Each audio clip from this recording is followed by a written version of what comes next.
আপনাদের স্বাগত জানাই আমি আমার রাজনৈতিক বিশ্লেষণ শুনবার জন্য। বাংলাদেশের রাজনীতি এখন এমন এক অদ্ভুত এবং অস্থির সন্ধিক্ষণে এসে দাঁড়িয়েছে, যেখানে বিপ্লবের বা কারো কারো ভাষায় অবশ্যই বিপ্লব বা ছাত্র জনতার অভ্যুত্থানের পরেও অভ্যুত্থানের চেতনা অনুপস্থিত, বিপ্লব অনুপস্থিত, আর নির্বাচনের আগেই ভবিষ্যৎ নির্ধারিত হয়ে যাচ্ছে। এক বছর আগে শেখ হাসিনার দীর্ঘ একচ্ছত্র কর্তৃত্ববাদী শাসনের পতন ঘটেছে। ইতিহাসের পাতায় এই গণ অভ্যুত্থান একটি যুগান্তকারী অধ্যায় হয়ে রয়ে গেল। আজ প্রায় এক বছর পরেও জাতি জানে না কবে হবে সেই কাঙ্ক্ষিত নির্বাচন। পরিবর্তনের স্বপ্নে বিভোর জনগণের সামনে এখন কেবল জিজ্ঞাসা, নির্বাচন কবে হবে? ডিসেম্বরে, ফেব্রুয়ারিতে, নাকি আরো পরে? এই সময় নিয়ে রাজনৈতিক উত্তেজনা তৈরি হলো, তা যেন ধীরে ধীরে একটি অদৃশ্য নাটকে পরিণত হয়েছে। এ মাসেই বিএনপি এবং অন্তর্বর্তী সরকারের পক্ষ থেকে লন্ডন বৈঠকের পর যে যৌথ বিবৃতি দেওয়া হলো, যেখানে বলা হয়েছে নির্বাচন হতে পারে 2026 সালের ফেব্রুয়ারিতে, তা যেন বিএনপির দীর্ঘদিনের দাবিকেই প্রশ্নবিদ্ধ করে তুলেছে। এতদিন যে বিএনপি দৃঢ় কণ্ঠে বলেছিল ডিসেম্বরের মধ্যেই নির্বাচন চাই, পারলে তারও আগে, সেই অবস্থান থেকে সরে গিয়ে তারা যেন সরকার নির্ধারিত সময়সীমার ফাঁদে আটকে গেল। রাজনৈতিক বিশ্লেষকদের মতে এই সমঝোতা আপাতত শান্তির বার্তা দিল, এর ভেতরে রয়েছে গভীর কৌশল। সরকার খুব চতুরভাবে বা চতুরতার সঙ্গে এই বিবৃতির মাধ্যমে বিএনপির আন্দোলনকে ডিঅ্যাক্টিভেট করে ফেলেছে।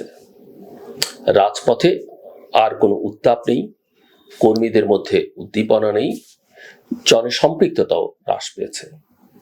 এটি এমন এক রাজনৈতিক পরিবেশ তৈরি করেছে যেখানে মনে হচ্ছে আন্দোলনের অদম্য স্পৃহা এখন শুধুই স্মৃতি।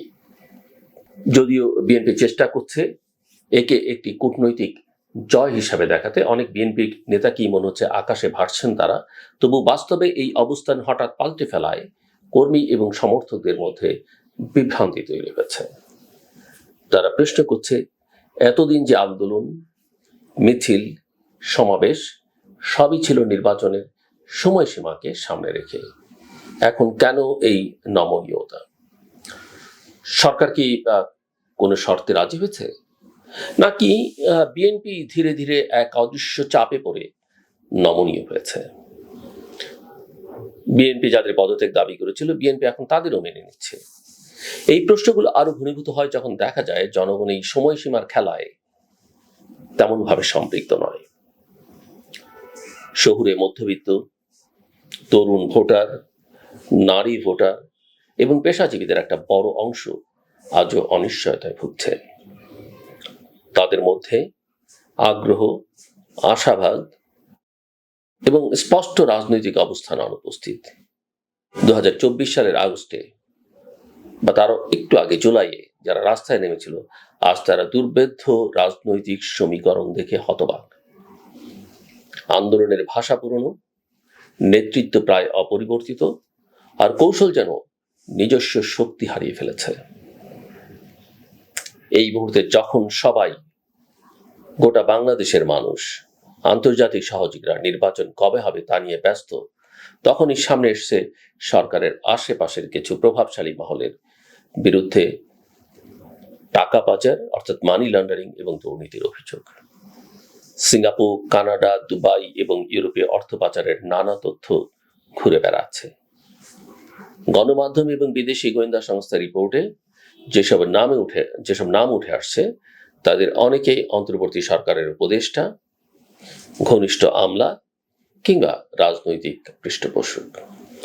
অথচ এই বিষয়গুলো নিয়ে সরকার নিশ্চুপ।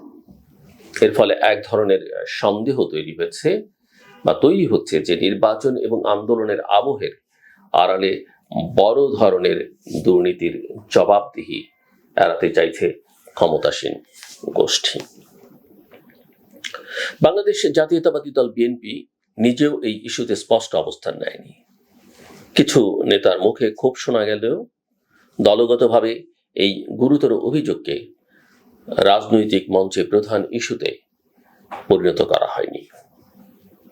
অনেকে বলছেন সরকারের সঙ্গে চলমান আলোচনার আবহে হয়তো বিএনপি নিজেই এই ইস্যুগুলো দাবিয়ে রাখছে।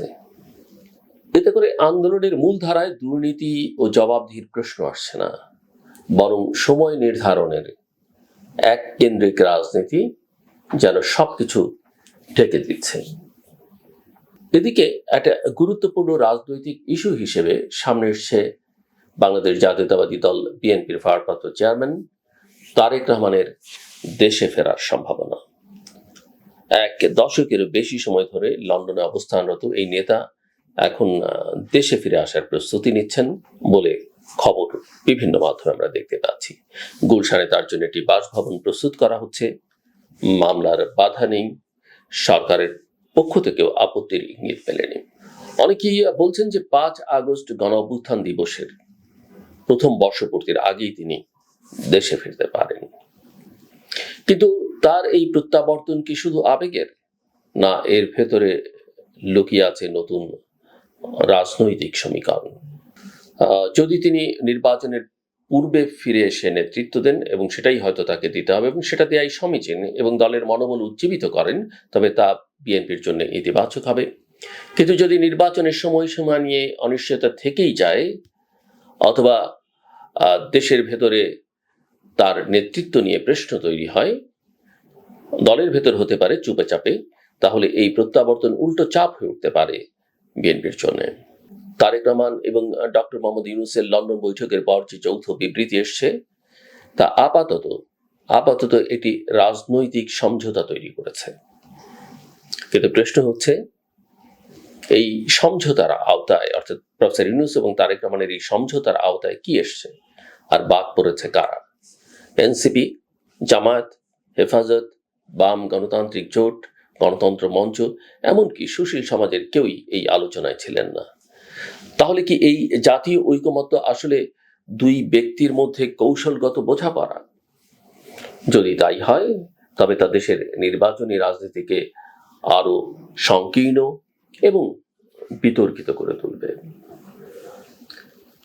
এদিকে রাজনৈতিক সংস্কারের প্রশ্নে এখনো কোনো অগ্রগতি নেই। সংবিধানের ধারা ৭০, তত্ত্বাবধায়ক ব্যবস্থার আইনগত ভিত্তি, সংসদের ক্ষমতা কাঠামো, নারীদের সংরক্ষিত আসনের পদ্ধতি, দলগুলোর নিবন্ধন প্রক্রিয়া, এই সব কিছুই আটকে আছে কথার মধ্যে। সংস্কার কমিশন নিয়ে যত আলোচনা হয়েছিল, তা এখন এক ধরনের মুখরতা হারানো ব্যর্থ উদ্যোগে পরিণত হয়েছে। রাজনৈতিক সংকটের পাশাপাশি আরেকটি অন্ধকার জায়গা আমরা দেখতে পাচ্ছি, হানি ট্র্যাপ এবং মানি ট্র্যাপের রাজনীতি। গত কয়েক মাসে একাধিক রাজনৈতিক নেতার ব্যক্তিগত ভিডিও এবং চরিত্র হননের অপচেষ্টা সামাজিক যোগাযোগ মাধ্যমে ছড়িয়ে পড়েছে। এটা আওয়ামী লীগ আমলেও আমরা অনেক দেখেছি। এনসিপি, বিএনপি এবং এমনকি ইসলামপন্থী দলগুলোর নেতাদের নিয়েও উদ্দেশ্য প্রণোদিতভাবে প্রচার চলছে। এটা কেবল ব্যক্তিগত আক্রমণ নয়, বরং রাজনৈতিক সংস্কৃতির ওপর একটা ভয়াবহ আঘাত। এর মধ্য দিয়ে রাজনীতিকে দুর্বল করে তোলা হচ্ছে এবং জনগণের মনোযোগ গুরুত্বপূর্ণ ইস্যু থেকে সরিয়ে নেওয়া হচ্ছে। এই প্রেক্ষাপটে প্রশ্ন উঠছে, তাহলে করণীয় কি? আমি মনে করি, প্রথমত সরকার এবং বিএনপি উভয়ের উচিত নতুন একটি জাতীয় সংলাপের পথ তৈরি করা, যেখানে সব রাজনৈতিক দল, সুশীল সমাজ এবং তরুণদের প্রতিনিধিত্ব থাকবে।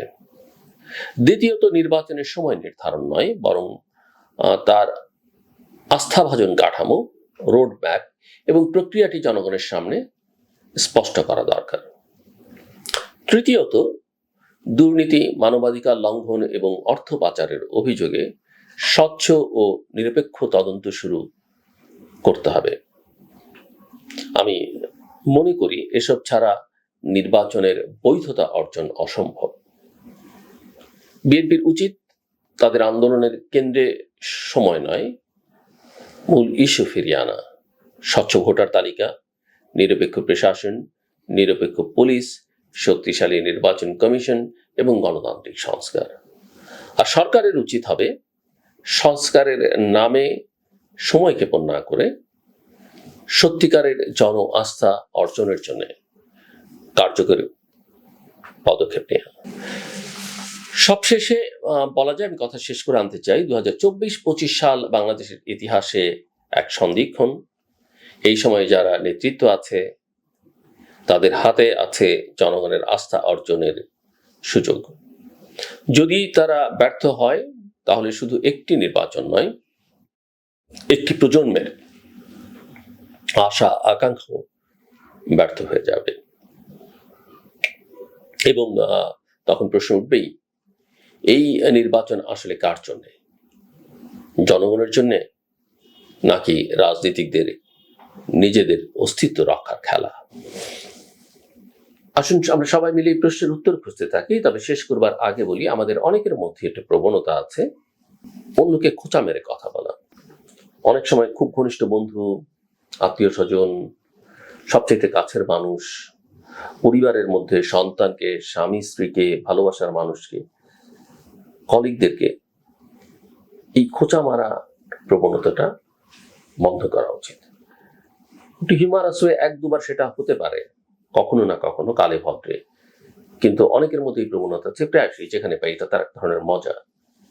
কিন্তু তিনি আসলেই বুঝতে পারেন না, তাকে যে মানুষটি পছন্দ করে, হয়তো শ্রদ্ধা করে, ভালোবাসে, স্নেহ করে, সেই মানুষটিও ধীরে ধীরে তার উপরে আস্তে আস্তে তার উপরে বিরক্তি জমা হচ্ছে, ক্ষোভ জমা হচ্ছে, এবং তিনি আস্তে আস্তে ভেতর থেকে দূরে সরে যাচ্ছেন।